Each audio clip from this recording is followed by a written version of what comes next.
Tungod sa kakulian, mao nga dili siya makatambong. Gihangyo ni Gobernador Gwen Garcia nga si Vice Gobernador Hilario Davide III maoy mo representar kaniya sa 17th General Assembly sa East Asia Interregional Tourism Forum kun ITOF nga ipahigayon sa Quang Ninh Province sa Vietnam. Kuyog sa Vice Gobernador ang 15 ka mga delegado gikan sa Sugbo uban ang pipila ka opisyalis sa Kapitulyo lakip na ang representatives sa pribadong sektor nga motambong sa tulo ka adlaw nga kalihukan nga ipahigayon karong umaabot Oktubre 25 hangtod 27. Nagtagbo og nagmeeting sila si Garcia ug Davide kalabot niini kaniadtong Martes, Oktubre 4. I've been authorized by Gwen to represent her and to head the delegation from Cebu.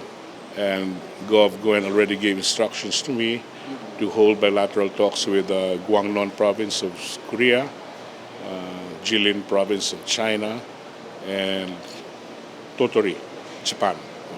Kahinumduman nga ang Sugbo nahimong host sa ITOF ni adtong tuig 2011 atol sa ikatulong termino ni Gobernador Garcia. Ang ITOF natukod ni adtong tuig 2000 sa Gangwon province sa South Korea nga ang bugtong tumong aron sa pagpadayon sa kalinaw ug kauswagan pinaagi sa pagbinatiay ug pagbayloay og mga magkalain-laing ideya ilabi na sa turismo. Sa pagkakaron ang ITOF adunay 12 ka miyembro nga mga nasod gikan sa Northeast ug Southeast Asian provinces ug apil na dinhi ang lalawigan sa Sugbo.